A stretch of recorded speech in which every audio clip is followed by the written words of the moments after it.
There are two areas of focus for tonight: diabolical demons and their dastardly deeds, and the harmful happenings of hateful henchmen.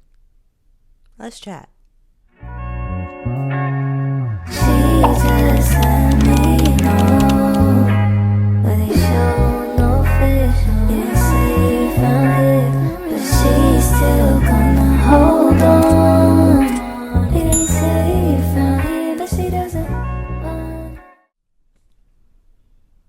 What's up, everybody? It's your girl, Bonnie Scotch. Thank you so much for clicking on my video today. I wanted to bring you a recap for Real Housewives of Potomac. This is season 8, episode 11. And before we get started on this episode, I wanted to ask you all to go ahead and hit the like button for me. When you hit the like button, not only is it a free way to support my channel, but it also lets YouTube know that I'm here and that you all are rocking with my commentary.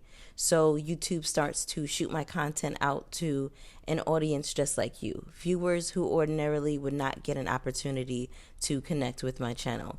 Now, before we get started on the episode, I have some really quick church announcements, okay? I didn't get a chance to post my drag race recap for last night because I was so under the weather. I was feeling out of it. I'm like 80% now. I'm not at 100, but I'm getting there. Also, I forgot to mention that I got to 1K. Yes, I have arrived. I have arrived. You thought I was gone, but I'm coming back, and I'm gonna hit your big screens.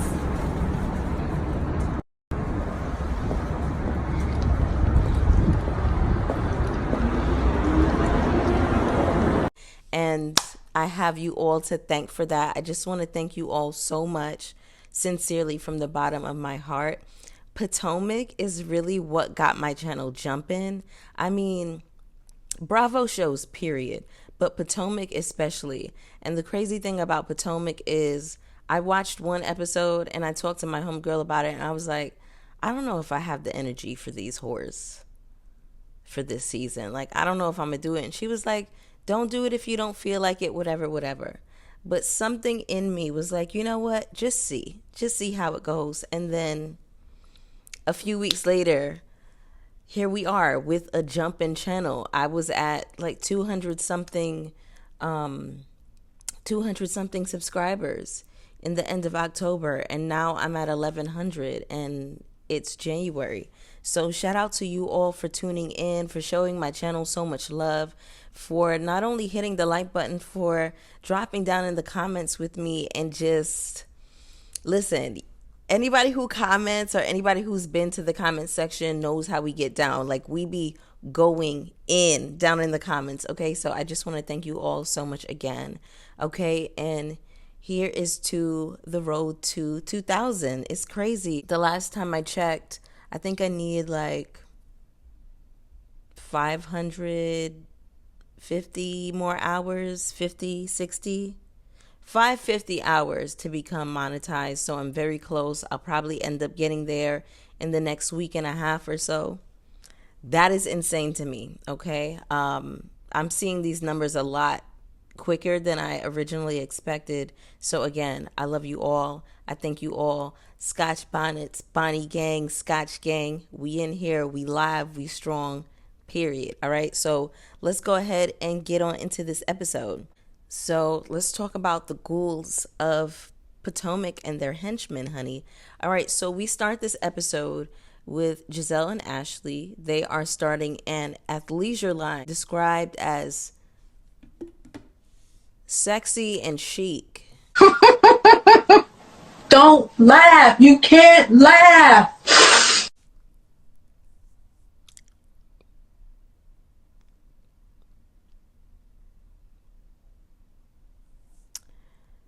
Now, when I think of Ashley and Gizelle, I don't think the word sexy, and I damn sure don't think chic. If anybody were to give me chic on this show, I could give that to Wendy and Karen. Sex appeal, I could give that to Wendy and Karen as well. Gizelle and Ashley, G&A, absolutely not, sweetie. But good luck to you, girls. This is supposed to be a mashup between Lululemon and Savage Fenty. Sure. Lace, rhinestones, and mesh? Sure. Ashley, you went into fashion business with Gizelle, and it makes sense because you be looking a damn fool yourself. So it actually makes perfect sense that the court jesters would get together and create a little fashion line. Again, best of luck to you all. Now, Karen is inviting these women to Surry County. She's inviting Ashley, Gizelle's wingman. That's what Karen said. She said, I'm inviting Ashley, Gizelle's wingman. I said, oh, it's time. It's time to talk about Pennywise, okay? Let's get into it. Let's pull over the car on that for a second, because Ashley was the one helping Gizelle drive the rumors about Chris cheating last year. She was right along with Gizelle, saying that Chris DM'd her when in reality he was responding to her story on Instagram. She and one of her homegirls were at a bar, and he responded to her story and said, hey, why don't you girls come to whatever hotel he was working at? Say it was the W. He said, why don't you girls come to the W? It would be great publicity for the bar. Everybody would love to see you, a win for us kind of situation. He's thinking like a businessman. Ashley is knowingly taking this information and contorting it into what she and Gizelle want the situation to be, right? Because at this point, allegedly, they've decided that they want to go after Candace's marriage to conceal what was going on between Juan and Robin.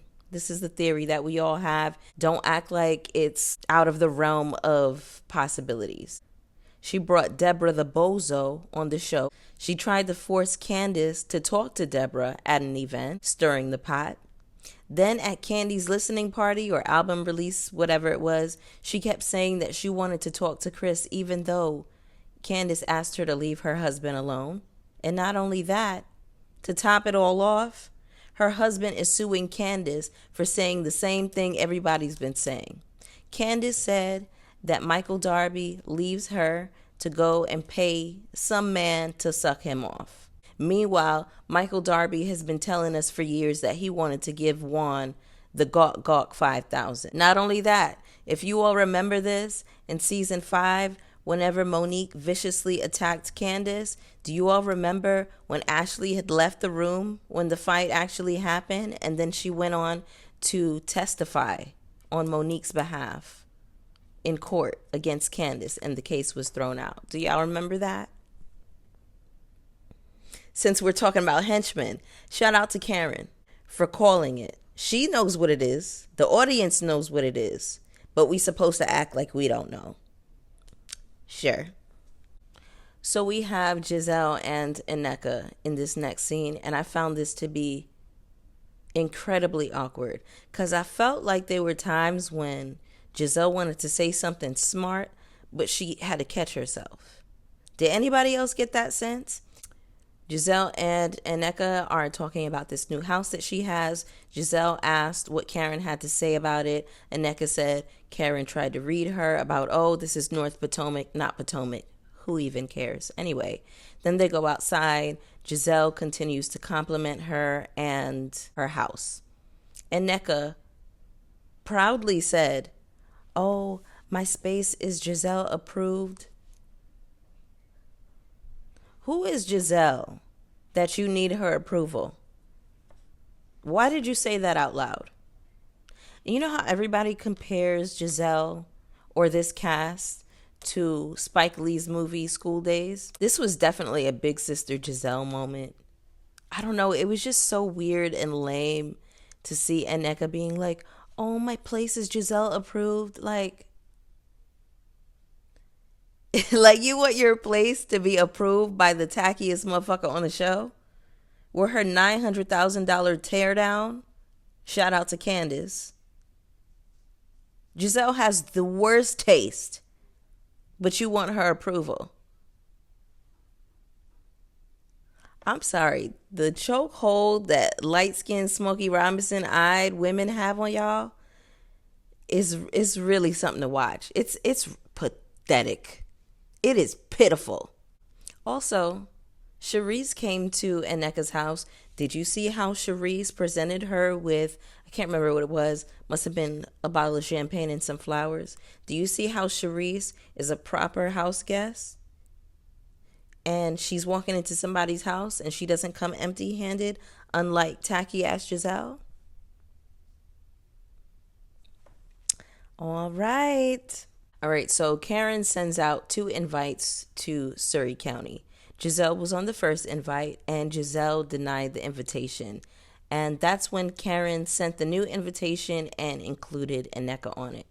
Gizelle said that Karen knows why she didn't want to go, and that's because she doesn't like Wendy or Candace.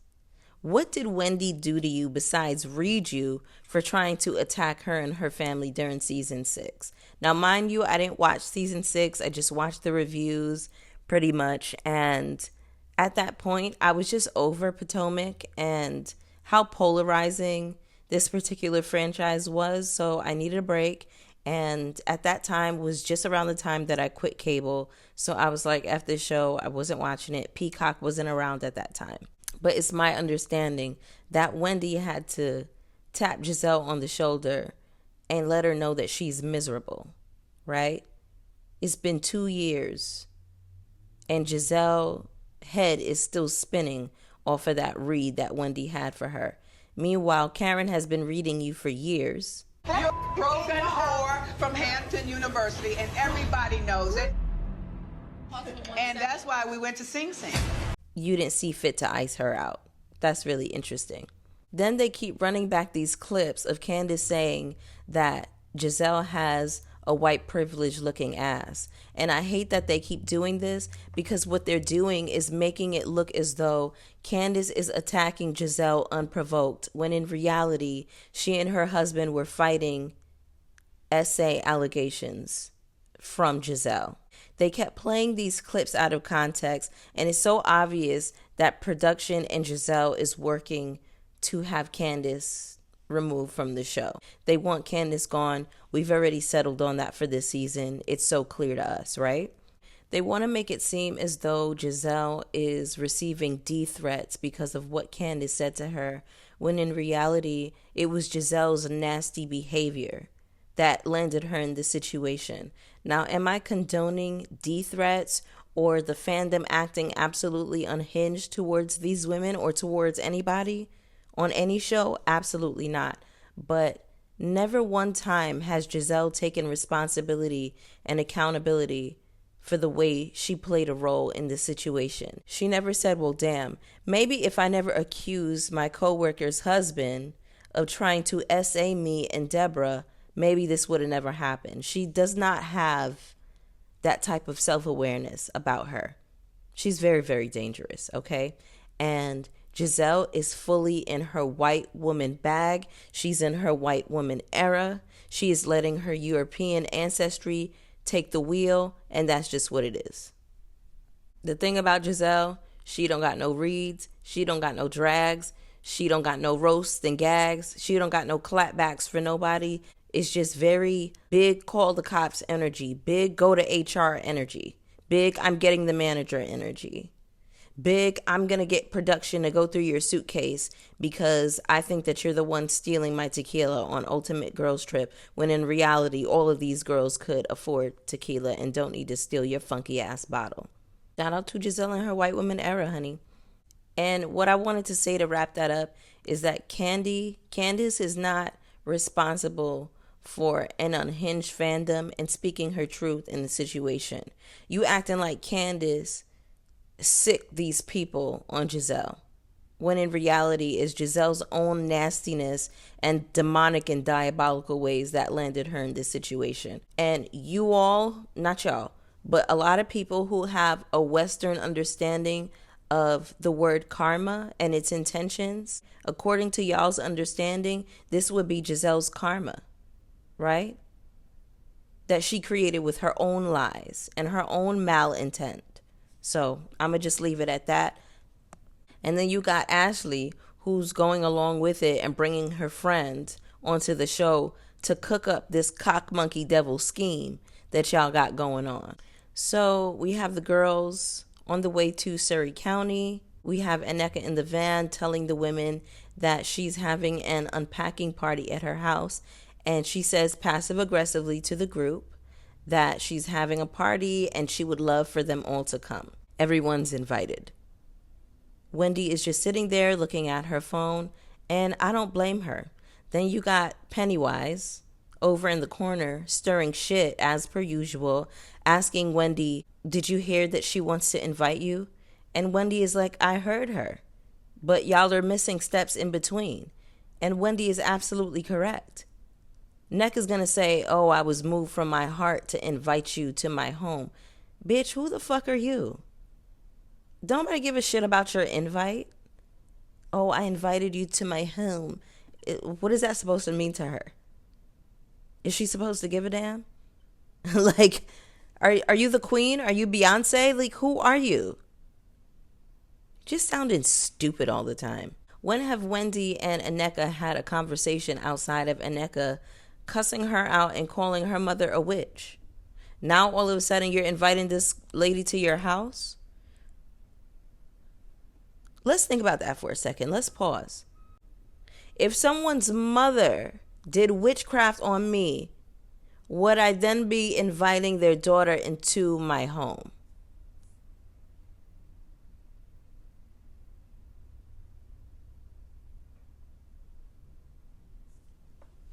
Like, the thing is, y'all bring a lot of shit to this show and y'all don't even try to make sense. And that's what really bothers me. Make an attempt to make sense, but you don't. Y'all just be saying stuff and expect us, the audience, to just go along with it, right? Then you have Nneka saying, oh, there are no steps that I need to follow in accordance to Wendy. Okay, so why the F are you inviting her to your house?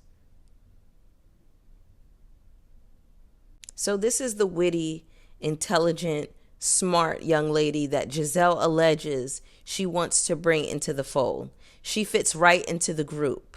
And I have to agree, Gizelle, because she's a dummy, a bozo, and a clown, just like the rest of y'all.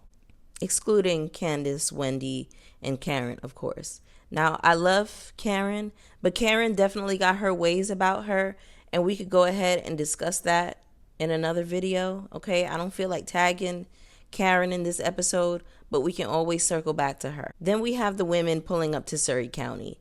We meet Karen's family. We get a little bit of history about the family and the home, and then they go on to bless the house. Then Karen puts the women to work.